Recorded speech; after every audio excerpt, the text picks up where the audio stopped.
and welcome. This is going to be the finale, the final update of my project panning thingy.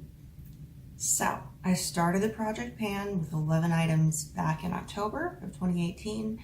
We are now 6 months in. This is April of 2019, and I am here to tell you what sort of progress I've made, what I finished, what I'm keeping, and the items that I'm going to be decluttering because I realized I just plain don't like them as much as I hoped that I would.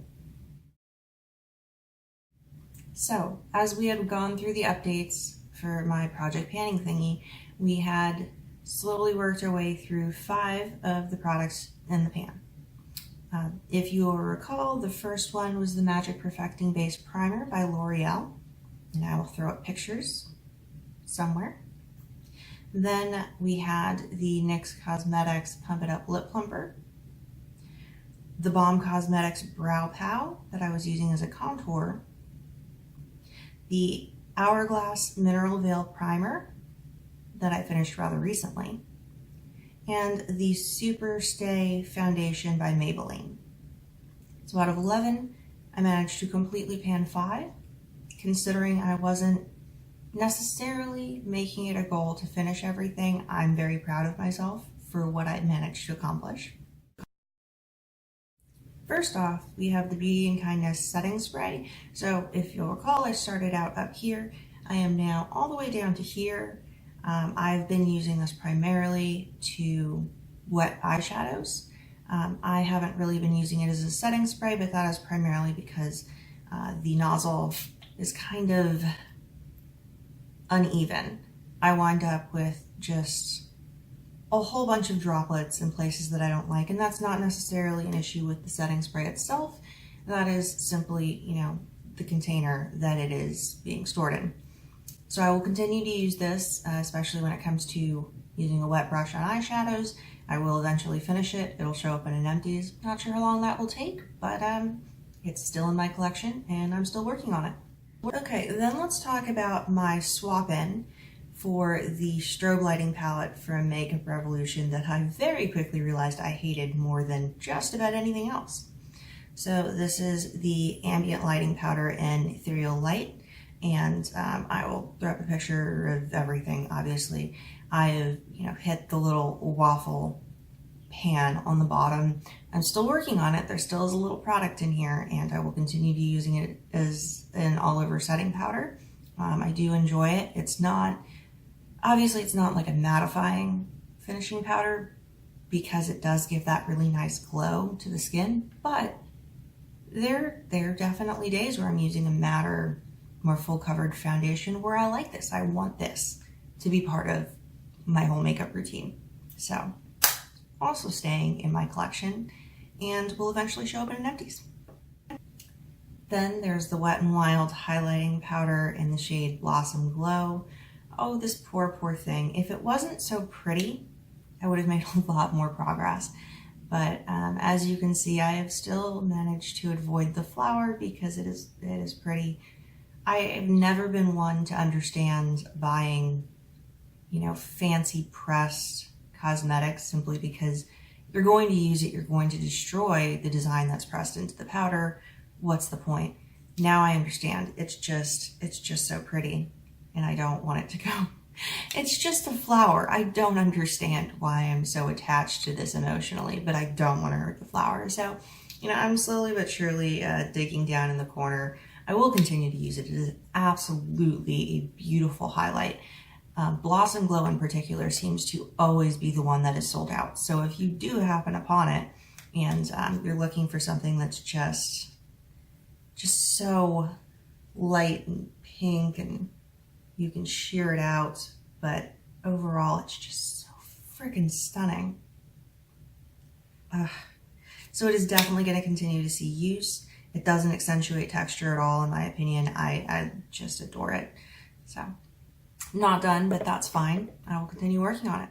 And then the last of the items that I am keeping in my collection for now, but did not finish, is the Super Shock Cheek by Colourpop. If you hold this just right, and you'll see closer in the picture, it kind of looks like South America. I had repressed this to get a nice even base, but I've, gotten more pan. And we are coming up on summer. As I originally said, I have a hard time with this one in winter. For whatever reason, it just isn't a shade that I particularly like in the winter months and the cooler months. I don't know why. It just isn't my jam when it's all gloomy outside. So maybe, just maybe, it's holding up. It's still holding up. These things don't have a long shelf life, but it is still holding up. I'm hoping that I can get a little more use out of it, but I would say by the time summer runs around, I will be getting rid of it if I haven't finished it. But again, I've gotten a lot of use out of it, so I'm not mad at all. If I were to throw this out right now, aside from missing the fact that it's a very pretty shade, I wouldn't be heartbroken. I've gotten my money's worth, but I'm not ready to throw in the towel just yet, even though I started out this pan fully anticipating finishing or decluttering it by April of this year. Decluttering. So there are 2 items out of 11 that I've decided that I hate and will not be using. Hate is a strong word. Hate is a strong word. I don't really mean that, but I've discovered that they just don't work conveniently, or they just don't work with me in general. So I'm not going to keep trying to force myself to use them. The first one I want to talk about is the Bang Beauty Gel Eyeliner in the shade Chocolate. So I did make a lot of progress on this. I've used up more than half of it. But as I've said in previous videos, the problem with this particular gel liner is it is so difficult to work with. I would essentially have to like sit it on a heating pad or put it in the microwave or just do something to warm it up before it was even usable.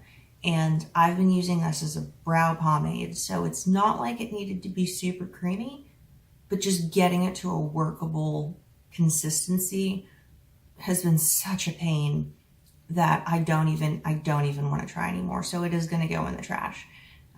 It's finally reached the point where it's pretty solid, and my house is like 75 degrees right now. There's no reason for this product to be hard as a rock, but it is. So going away. Last but not least, and certainly kind of disappointing, is the Colors Skincare Dead Sea Mud Mask. When I initially got this, I raved about it. I absolutely love it, and I still think that this is a very, very good mask.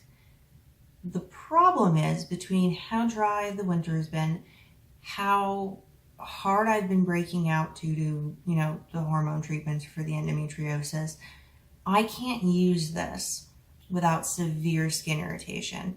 And a lot of it is probably going to come down to things like, the witch hazel, and there are so many natural ingredients, but that doesn't necessarily mean it's good for you. Nightshade, natural, not a good idea. Arsenic, natural, not a good idea. Just because it has natural ingredients doesn't mean it's going to work with everyone. Doesn't necessarily mean it's going to be gentler or a better choice. And that's kind of what I have encountered at this point. I can't use this on my skin without immediate, noticeable irritation. I'm used to, due to the ingredients, to get kind of a tingling feeling, but it's never been pain before. In the last couple of weeks, we've transitioned from, okay, I think this is doing it to something, to my skin, and now it's just, okay, this hurts, get it off. So there actually is still a lot of product in here, but because it's a mask, and yes, I do use, a silicone applicator, I disinfect, my products, but I don't necessarily feel comfortable trying to give away something that has irritated my skin to this extent, because I don't necessarily know a whole ton of people who have tough skin, and I would hate to pass on a product that ends up, compromising someone else's skin, causing irritation, causing sensitivity. So when it comes to this and the Bang Beauty Gel Liner, they are just going the way of the dodo. That was it for my final update. Where we go moving forward is most likely going to be a weekly makeup basket. So I am in the process of compiling all of my blushes and foundations and bronzers and highlights and everything, and just listing them, taking pictures of them, and on a weekly basis, picking a couple of things from each category and trying to get more use out of them. That is my goal at this point. Whether or not I will introduce another project is still up for debate.